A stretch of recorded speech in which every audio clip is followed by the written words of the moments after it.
Merci d'avoir répondu présent. Je suis avec Monsieur Frison, qui est le chef du SIPJ, pour vous rendre compte d'une affaire très très importante qui a fait donner lieu à des interpellations depuis jeudi dernier et avec des déferrements qui ont eu lieu hier et qui se poursuivent aujourd'hui. Nous sommes en cours de déferment et demain nous pourrons vous donner la suite et fin des résultats de cette phase de déferment. Oui, ça me paraissait important de vous réunir parce que c'est une enquête quand même exceptionnelle dans ses résultats et dans ce qu'elle nous donne à connaître sur le fonctionnement d'un des clans criminels les plus puissants de Marseille, celui de la cité de la Castellane.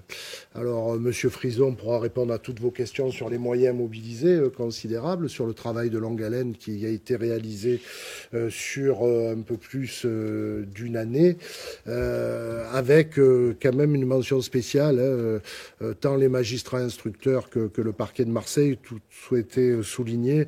Cette enquête a été menée principalement par le service interdépartemental de la police judiciaire, donc le SIPJ, à la tête duquel se trouve Monsieur Frison, et plus particulièrement un groupe de la brigade criminelle en charge de ce dossier qui a fourni un travail très important, moteur, mais également, je vais vous indiquer tous les services qui ont participé. Il y a eu également au niveau central l'Office central pour la répression de la grande délinquance financière, autrement appelé par son acronyme OCRGDF. Là aussi, ça vous démontre qu'on est dans une dimension qui n'est pas simplement de trafic, mais véritablement de groupement.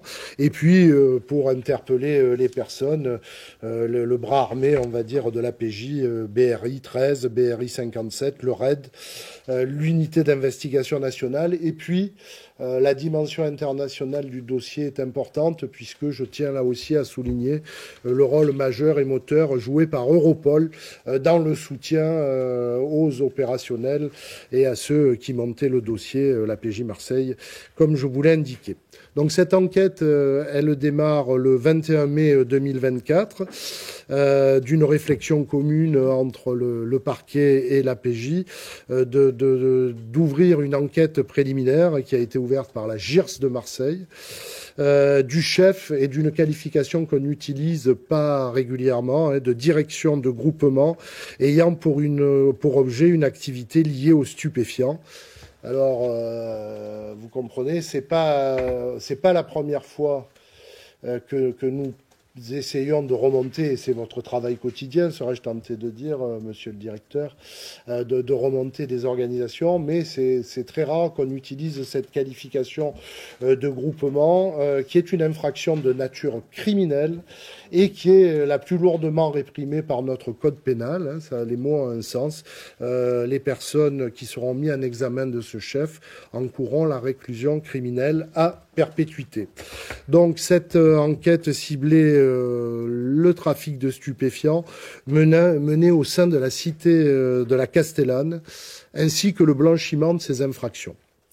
En effet, on a fait le constat suivant. Comme vous le savez, la Castellane a fait l'objet de toutes les attentions, puisque depuis l'affaire de la Tourcane, nous savons que ce sont les points de deal pratiquement les plus lucratifs de Marseille, avec une organisation criminelle particulièrement puissante et qui génère beaucoup de bénéfices. Et donc, attention des pouvoirs publics dans le cadre des opérations de pilonnage, des opérations place nette.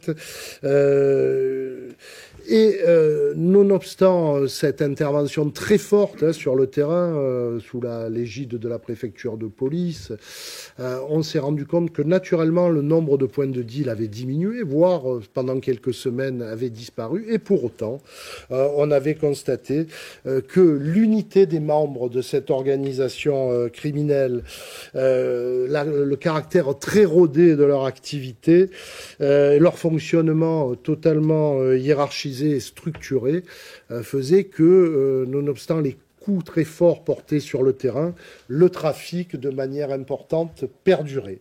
Et concernant les membres de ce réseau qui avaient été maintes fois interpellés, ils poursuivaient leur trafic, nonobstant les mandats de dépôt ou les mandats d'arrêt ou les placements en détention dont ils faisaient l'objet. Et puis on va le citer, puisque cette enquête l'a démontré, même si à ce stade, comme toujours, je tiens à vous signaler qu'il reste présumé innocent et il n'a pas été entendu et pour cause durant la phase, nous plaçons au sommet de cette organisation Mohamed Jea, qui, comme vous le savez, est actuellement arrêté en juin 2023 en Algérie, pays où il purge une peine algérienne. Et vous savez qu'il a également été condamné à 10 ans et 30 ans, 10 ans d'emprisonnement et 30 ans de réclusion criminelle en 2019 et en 2023. Après l'ouverture de cette enquête préliminaire en mai 2024, le 4 juin 2024, une information judiciaire était ouverte, donc je le répète, direction de groupement ayant pour objet une activité illicite liée aux stupéfiants, blanchiment, avec plusieurs blanchiments, un blanchiment aggravé qui est celui d'aider à la justification mensongère de l'origine des biens et des revenus du dirigeant d'un groupement, c'est-à-dire on a le groupement et puis on a ceux qui blanchissent pour faciliter la justification mensongère des dirigeants du dit groupement, et puis le blanchiment pareil pour du produit issu de la direction de ce groupement. Et en deuxième ligne, c'est ça qui est intéressant, et aussi ça ne nous a pas échappé que c'est la brigade criminelle qui était saisie, naturellement, les magistrats instructeurs, nous les avons saisis, d'acquisition, détention, transport, offre ou cession de stupéfiants et participation à une association de malfaiteurs, des qualifications un petit peu classiques, mais dont je tiens à signaler, et puis on pourra répondre à toutes vos questions, qui arrivent finalement en deuxième ligne par rapport à la direction de groupement, qui pour nous et pour la police judiciaire était l'élément majeur et spécifique de cette procédure.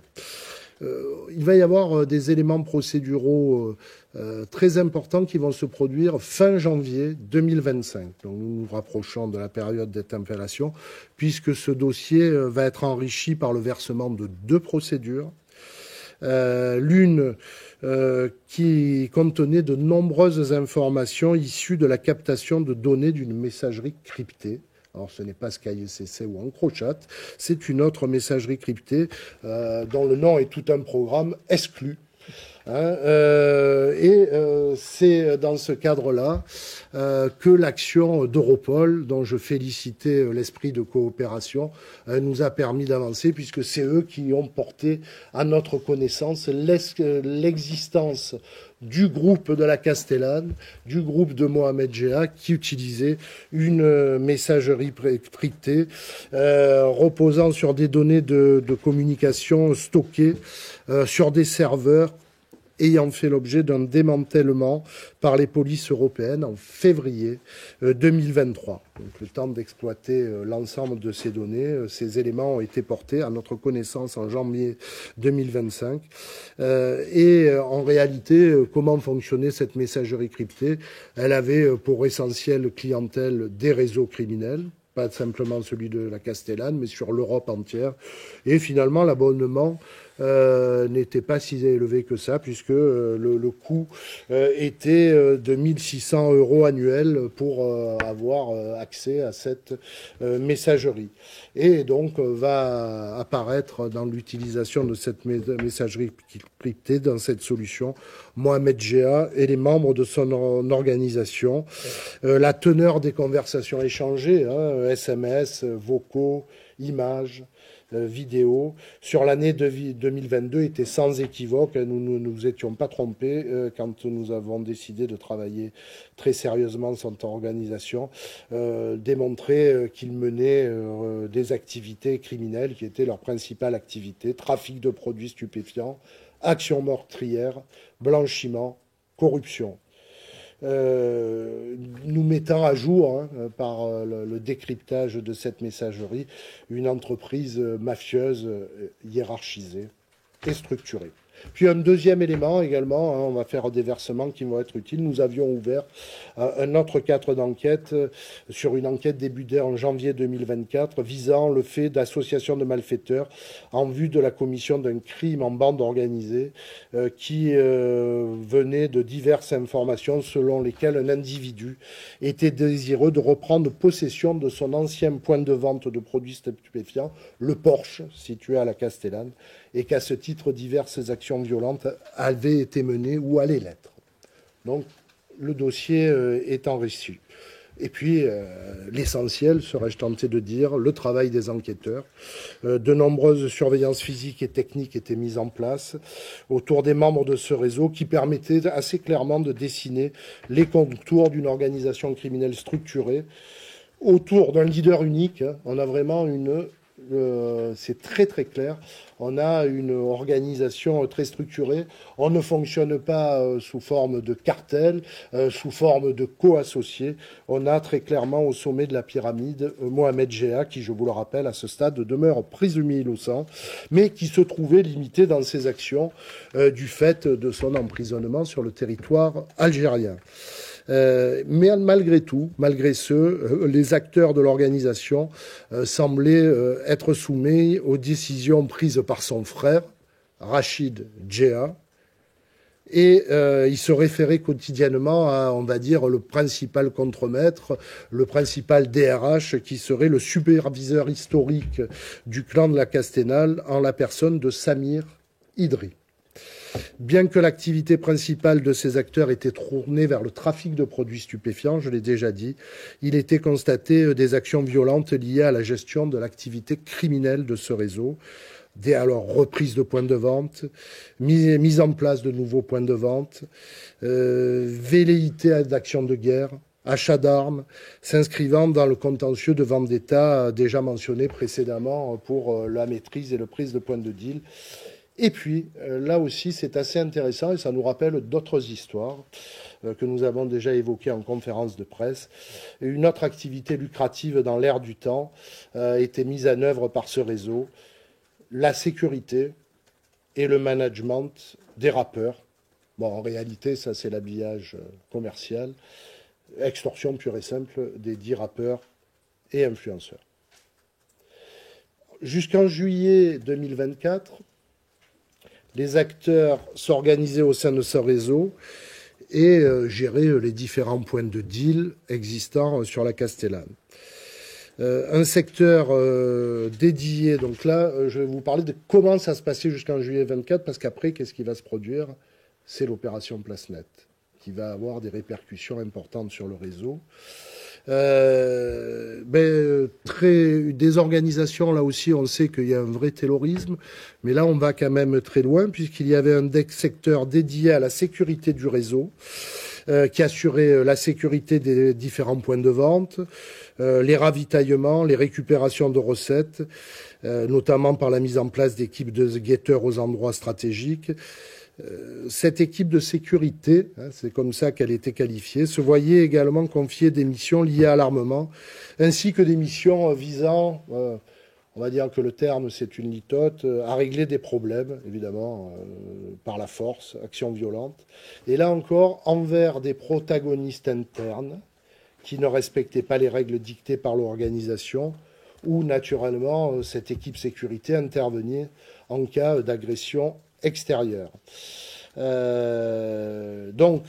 Opération XXL, PlaceNet, avec un focus très fort mis sur la Castellane, va être, pour ceux qui se posaient les questions, moi je ne fais pas de politique, mais pour ceux qui se posaient les questions sur la pertinence de ce type d'opération, ça a été considéré par le réseau comme un très très fort impondérable qui a nui très fortement à l'activité. Et donc, naturellement, le réseau a essayé de réorienter son activité pour ne pas perdre trop de chiffre d'affaires. Et là, on a rendu compte un peu l'imagination des criminels, puisqu'ils vont s'adapter, ou tenter de s'adapter en tout cas, en créant des services de livraison, en créant des drives pour faciliter la venue de clients à des moments donnés, à des endroits déterminés en dehors de la cité, en développant des comptes Telegram destinés à promouvoir leurs marchandises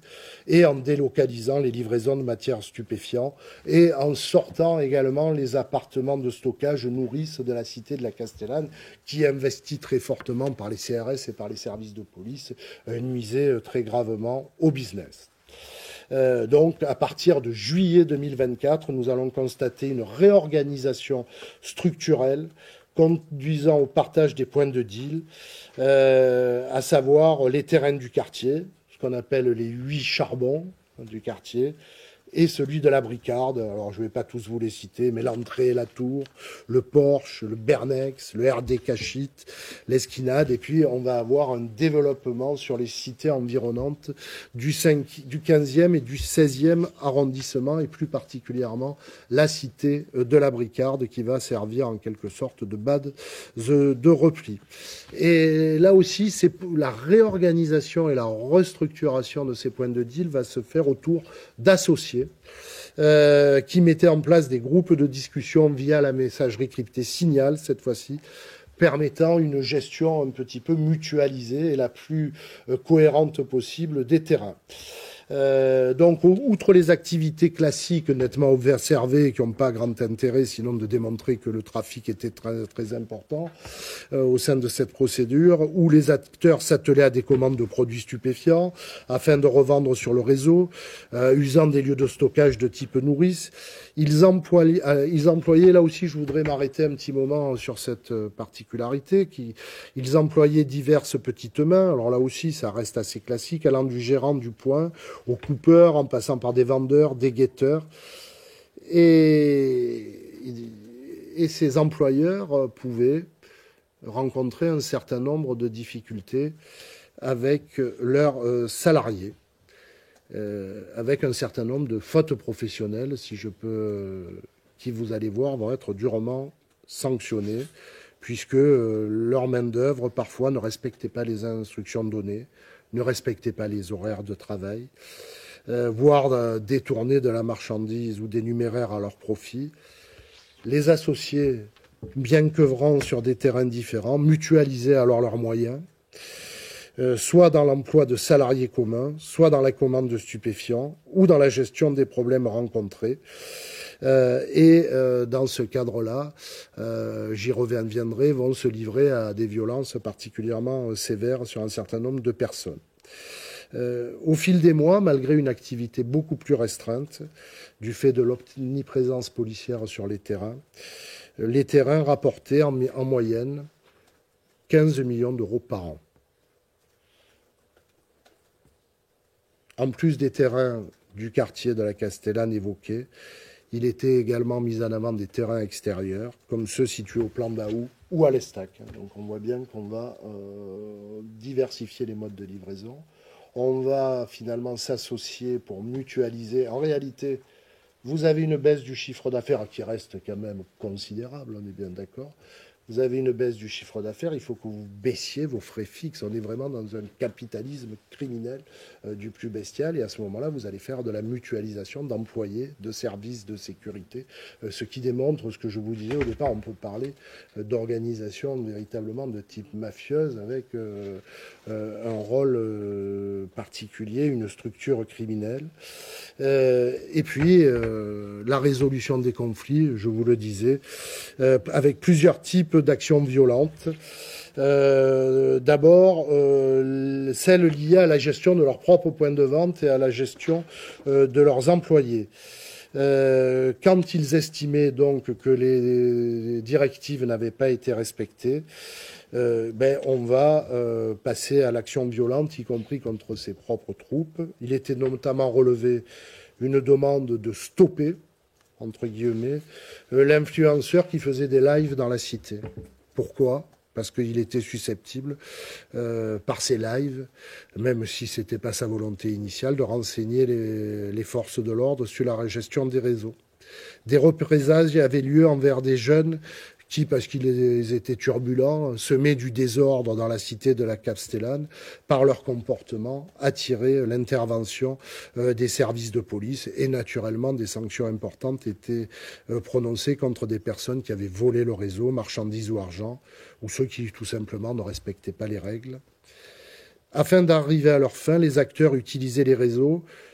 Là aussi, c'est quelque chose que j'avais pas rencontré, pour diffuser la traque des personnes ciblées sur les réseaux sociaux, donc presque une recherche en temps réel. Et puis, ils utilisaient également ces réseaux pour diffuser les vidéos de lynchage afin de montrer l'exemple aux autres récalcitrants. Et puis ensuite, il y a la sécurité externe, celle liée à la revendication de points de vente, qui suivait le principe d'un commando armé et organisé, qui allait sur le point de vente géré par une tierce personne, afin d'expliquer aux personnes en place qu'ils récupéraient ce terrain à leur profit. Et nous avons un exemple dans la procédure. La nuit du 26 novembre 2024, un commando opérait un coup de force sur le point de vente de la Cité de la Solidarité à Marseille. Et puis, donc, je vous l'indiquais, diversification des modes de distribution, diversification des modalités de gestion pour faire baisser les frais généraux, diversification des lieux géographiques quand on restait sur la logique habituelle du point de deal, et puis diversification également des activités criminelles, puisque cette organisation va se lancer également sur des faits d'extorsion, je vous en ai déjà parlé, d'influenceurs et de rappeurs.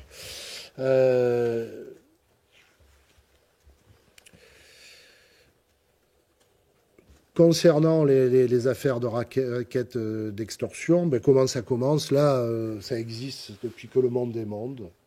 Et ça existait déjà dans les milieux corso-marseillais traditionnels dans les années 70 ou 80. On va se proposer d'assurer le service de sécurité de ces influenceurs et de ces rappeurs, afin pour lui indiquer qu'il aura une sérénité d'exercice, naturellement, moyennant une rémunération qui est totalement imposée. Et même nous avons eu des cas où ils vont aller jusqu'à jouer le rôle de manager.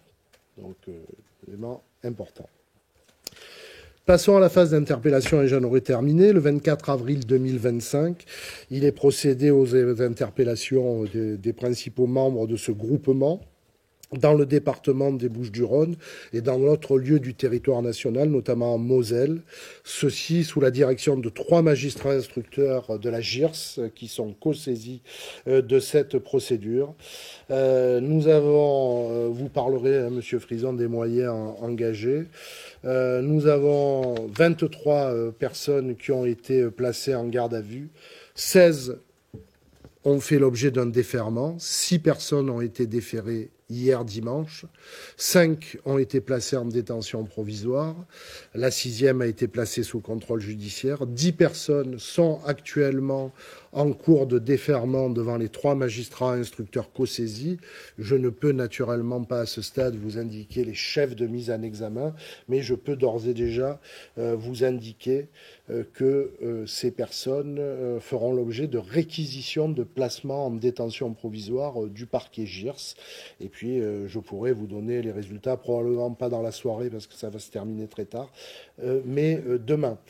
Nous avons également pu constater, j'en terminerai par là, dans le cadre de cette procédure, que certains nombres d'actions violentes et d'assassinats ont été commandités dans cette équipe dans la lutte contre les adversaires pour la récupération ou le maintien des points de deal.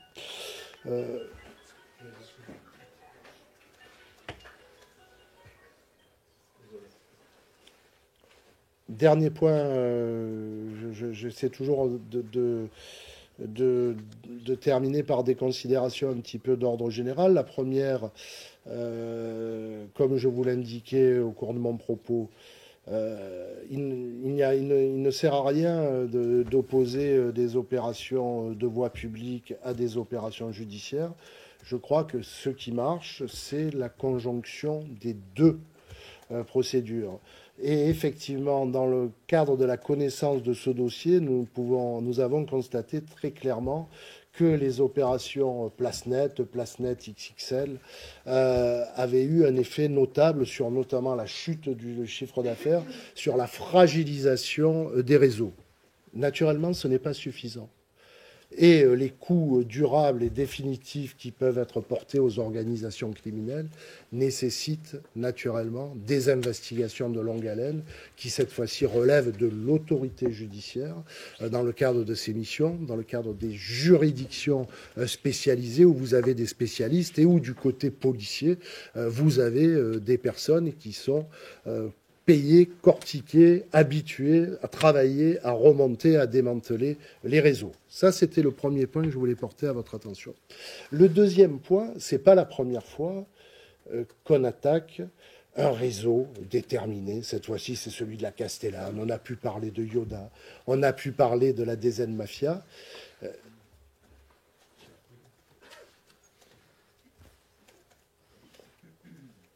Donc, mais c'est la méthodologie qui est mise en œuvre et qui, je pense, peut-être qu'à Paris, ils ont fait, mais Paris, ils font plein de choses, mais en tout cas, quand nous travaillons sur la Castellane, quand nous travaillons sur des cités, c'était notre objectif a toujours été de remonter le plus haut possible. Mais on part d'où? On part du point de deal, on part des charbonneurs, on essaie de monter les nourrices. Là, c'est un peu une révolution copernicienne, même si le terme est un peu fort. Nous avons, c'est pour moi en tout cas depuis le premier dossier où nous avons travaillé une coupole mafieuse. En fait, on est parti du sommet. Et puis après, tout le travail qui a été fait, c'est d'avoir une vision panoramique, un peu comme le font l'anti-mafia ou le FBI aux États-Unis, partir de cette coupole mafieuse pour éradiquer dans toutes ses composantes une organisation criminelle, c'est-à-dire les chefs, comprendre le fonctionnement. Et puis là, on est sur la phase opérationnelle de ceux qui assuraient la sécurité, mais il va y avoir évidemment très vraisemblablement d'autres phases d'interpellation pour aller sur le blanchiment et pour mettre hors d'état de nuire définitivement cette organisation criminelle. Et je trouve que c'était ça qui était important. Et vraiment, j'apprécie le travail qui a été diligenté sous la direction et avec la volonté du magistrat instructeur qui rencontrait la volonté de la PJ de Marseille de travailler de cette manière avec l'excellent résultat que je peux vous énoncer aujourd'hui. Monsieur Frison, peut-être quelques mots sur les moyens, et si vous voulez compléter et préciser ce que j'ai indiqué. Non, monsieur le procureur, merci de ces quelques mots. Juste pour préciser que, bon, effectivement, nous avons essayé de nous adapter aux nouvelles caractéristiques du narco-banditisme. Bon, on est parti du principe que le narco-banditisme actuel était auteur d'infractions diverses et pas uniquement celles liées au trafic de stupéfiants. Il y avait le règlement de compte, il y avait les enlèvements, séquestrations, il y avait le trafic d'armes, les problématiques de blanchiment. Et donc c'est pour ça qu'au niveau du SIPJ, pendant 16 mois pratiquement, nous avons créé au sein de notre service une unité donc, qui a regroupé un groupe de la brigade criminelle qui, naturellement, travaille sur les affaires de règlement de compte, mais il a été renforcé durant toute cette période par des enquêteurs venus de l'OFAST, venus de la brigade financière, venus de la BRB qui travaille en association de malfaiteurs sur les trafics des armes, tout ça. Et, je rajoute, ils ont été appuyés aussi par la BRI. Pourquoi? Parce que ça a été très important aussi, au regard des éléments qui nous ont été remontés par la messagerie exclue, et par rapport à notre propre enquête, que nous mettions en place des surveillances vraiment très sérieuses sur tous ces objectifs. Et ça a porté ses fruits. Au bout de quelques mois, nous avons été rejoints par nos collègues de la Direction nationale de la police judiciaire. On a cité quelques services et donc nous avons procédé aux interpellations. Au moment d'interpeller, donc c'était un groupe qui était de façon continue au niveau du CPJ d'une dizaine de personnes, donc c'est pas très très nombreux, Mais au moment des arrestations, il faut savoir qu'on a mis en place quand même plus de 170 enquêteurs de police judiciaire pour procéder aux arrestations, aux perquisitions et aux auditions. Et voilà, et le résultat est là. Je pense que c'est au niveau de la méthodologie, pour nous, c'est une première. Et surtout, comme l'a dit monsieur le procureur, on s'est vraiment attaqué à une véritable organisation criminelle. Et notamment, au moment où on vous parle, on a tapé quand même au niveau des membres les plus importants qui étaient présents sur le territoire national de cette organisation criminelle. Étant précisé que, comme vous l'avez compris, il y a une partie qui est supérieure, mais qui est pour l'instant hors d'atteinte parce qu'elle se trouve à l'étranger, mais elle est complètement identifiée. Et à terme, je peux penser que tout naturellement, des mandats d'arrêt seront délivrés à leur encontre et que nous procéderons à des arrestations au niveau du temps. Donc notre enquête, c'est qu'une première étape. Elle va continuer. Il y a un aspect important aussi de blanchiment, parce que comme l'a dit monsieur le procureur, le trafic, l'organisation criminelle, même s'il était empêché, même s'il était gêné, il générait à peu près 15 millions d'euros de chiffre d'affaires par an, donc ce qui n'est pas une paille, et l'argent, il y a une partie qui partait à l'étranger, inévitablement, mais aussi vous avez ici également un blanchiment local qui permettait à certains membres de l'organisation de pouvoir justifier de certaines ressources. Voilà. On a commencé à les traiter lors de cette phase, on a procédé à des arrestations, mais ce travail va être continué, il va être accéléré et on va essayer également de trouver les débouchés au niveau de l'étranger, notamment avec nos collègues de l'OCRGDF. Merci. On va répondre à quelques questions. J'ai évidemment une question qui me vient à l'esprit. On a évoqué les liens avec la Mocro-Mafia et la Belgique. Je voulais savoir, en savoir un peu plus. Est-ce que c'est quelque chose qui est établi? On sait qu'il y a des Marseillais qui se rendent là-bas. On raconte beaucoup de choses sur les liens avec les Marseillais avec la Belgique. On dit que le quartier de Peter Boss à Anderlecht serait contrôlé par les Marseillais, mais c'est très diffus, quoi. Alors nous, c'est un sujet de préoccupation et pour vous dire, nous allons aller avec mon adjointe en charge de la Crimorgue sur Marseille rencontrer le procureur de Bruxelles pour essayer d'être encore plus efficace et au niveau policier, naturellement, la coopération est très forte avec les autorités policières belges. Donc il y a une réalité. Là, nous nous sommes concentrés sur cette organisation qui, naturellement, a des liens, parfois d'alliance, des liens d'opportunité avec d'autres organisations criminelles, d'autres organisations criminelles marseillaises, mais également aussi possiblement avec des organisations belges. Mais vous comprendrez bien qu'on ne peut pas rentrer plus dans le détail, à moins que vous ayez quelque chose à... Bon, ce qui est sûr, c'est qu'effectivement, on a détecté de présence de personnes en lien avec la Castellane en Belgique à un moment donné. Bon, est-ce que c'est avéré, est-ce que ça s'est poursuivi ou pas? Bon, ça, il faudra peut-être le voir plus précisément. Mais en tout cas, l'organisation criminelle de la Castellane, ce qui est sûr, c'est une organisation criminelle du niveau international. Voilà. Donc il y a obligatoirement des liens en dehors du territoire national et à l'international, mais également, elle a été fortement présente à Marseille. L'organisation de la criminelle castellane a une emprise vraiment également marseillaise. Voilà. Et l'identité de fonctionnement avec la deuxième mafia, parce qu'on voit les mêmes activités, les mêmes prestations de services. C'est une organisation complètement différente. Comme l'a dit monsieur le procureur, là, on est vraiment sur une organisation pyramidale. Voilà. La DZ Mafia, comme de temps en temps on vous l'a expliqué, on est plutôt sur un consortium, sur un cartel, sur des associations de personnes. Donc on est plutôt sur une organisation transversale. Là, vraiment, l'organisation de la Castellane, un chef, une famille, des adjoints et des responsables de terrain. Voilà. Et décliné voilà, de façon pyramidale. Est-ce que vous pouvez donner quelques éléments, peut-être pas, mais sur, pas d'identité, mais une tranche d'âge, par exemple, des personnes interpellées? Est-ce que ce sont des personnes marseillaises, originaires du quartier ou non? Est-ce qu'il y a des femmes? Monsieur Frison, moi j'ai pas... alors, les âges, c'est assez variable. Bon, ce sont des gens qui ont à peu près la trentaine, pour la majorité. Tous nos objectifs étaient sur l'agglomération marseillaise, sauf un qui se trouvait du côté de la Moselle. Voilà. Donc on est vraiment dans cette opération, on est monté pratiquement à 25 ou plus 26 gardes à vue. 26 gardes à vue. Bon, il y a eu au final il y a 16 déférés, des personnes qui, même si on les a remises en liberté, vont faire l'objet de certaines poursuites parce qu'elles seront reconvoquées ultérieurement par la justice et par les juges d'instruction. Et sur ces personnes qui ont été interpellées, c'est majoritairement, je vous l'ai dit, pratiquement toutes, de gens sur la région marseillaise. Et parmi les personnes interpellées, vous aviez ce qu'on appelle, nous on considère, les 8 grands gérants des principaux points de deal en lien avec la Castellane sur Marseille. Voilà. Et sur l'âge, par rapport à d'autres affaires régulières, c'est un peu plus âgé, puisqu'on est plus haut dans l'organisation. On est sur du trentenaire. Est-ce qu'il y a des femmes ?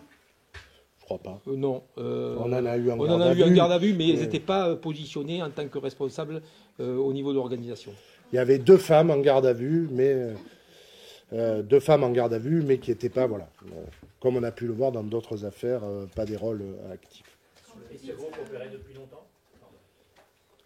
Ah ben oui, 2022, comme je vous ai indiqué, la messagerie criminelle, même avant, mais en tout cas, nous, dans la période de prévention, Exclu nous démontre que en 2022, ça bat son plein, quoi. Et puis ça va se poursuivre avec les 2 phases quand même très importantes, les dates importantes à retenir. C'est juillet 2024, qui, vous souvenez-vous, c'est au printemps 2024 que commencent les opérations PlaceNet XXL, avec un focus très fort sur la cité de la Castellane, qui va, après quelques semaines de tâtonnement, va leur imposer une restructuration du réseau que je vous ai indiqué lors de mon point presse. Donc oui, ça dure depuis très longtemps. Vous évoquiez des violences à l'encontre des petites mains, mais aussi des tentatives de meurtre. Oui. Mais même des assassinats, oui. Est-ce que vous pouvez nous en dire un peu plus on a eu une tendance. On voit que ce groupe criminel est lié à la tentative d'assassinat de Mohamed Tachougaft à Amparo Brava, vous savez, en Espagne. C'est une affaire qui a donc donné lieu à des interpellations. La tentative sur Zahir Laribi en juillet 2023. Et puis l'assassinat de Dylan Guérini Tachouaft, pas Tachougaft cette fois-ci, en août 2023. Vous parliez de révolution copernicienne tout à l'heure. Qu'est-ce qui vous a décidé à attaquer par la tête plutôt que par Comme vous l'a dit M. Frison, on essaie de s'adapter, on réfléchit.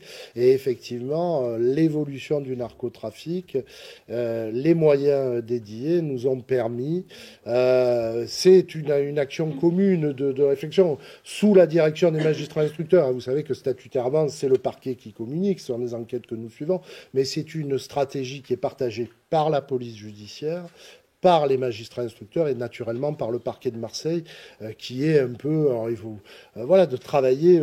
Là, nous avions une organisation hiérarchisée. C'est pour ça que je me suis permis de parler de coupole criminelle.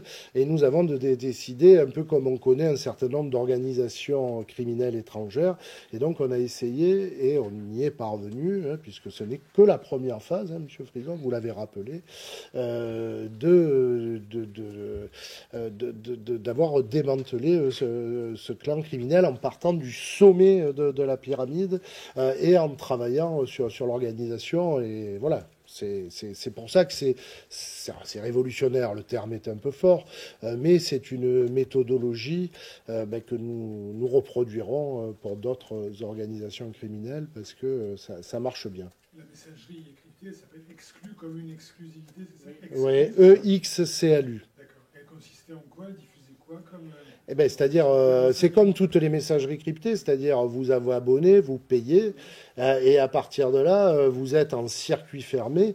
Et normalement, si les autorités policières n'arrivent pas à crever la galaxie, si je puis m'exprimer ainsi, à rentrer dans la messagerie, vous avez aucun risque de pouvoir être entendu. Vous êtes meilleur technicien que moi. Si je dis une bêtise, reprenez-moi, mais je pense que c'est ça l'idée. Par contre, le problème de ces messageries cryptées et sécurisées, c'est que quand elles sont percées, c'est en crochate. Une porosité jusqu'à ce que Ben, jusqu'à ce que vous arriviez à percer, rentrer à l'intérieur, c'est ce ont réussi les polices européennes. Et c'est pour ça que je soulignais l'esprit de coopération d'Europol, qui a évidemment joué un rôle important dans la réussite de cette opération. Même si ceux qui n'ont pas dormi la nuit et qui ont travaillé d'arrache-pied, c'est les vôtres, Monsieur Frison, et je tiens à le souligner et à le rappeler. Sur les rappeurs, Oui, non, je pense, vous savez, c'est toujours compliqué les histoires d'extorsion. Je ne souhaite pas vous communiquer les identités des rappeurs ou des influenceurs qui ont fait l'objet de l'attention particulière de ces Il y a équipes. des plaintes qui ont été déposées, vous pouvez nous dire? Non, il n'y a pas de plaintes qui ont été déposées à ce stade. Vous parlez beaucoup d'Europol, c'est vraiment un élément clé maintenant. On l'a vu dans le trafic de personnes, on le voit ici. Monsieur Frison, ça c'est de la coopération policière, je vous laisse la parole. C'est vrai que Europol et les données exclues dans le cadre de cette enquête ont été très importants. Ça a permis de mettre à jour ce qu'on soupçonnait jusqu'alors.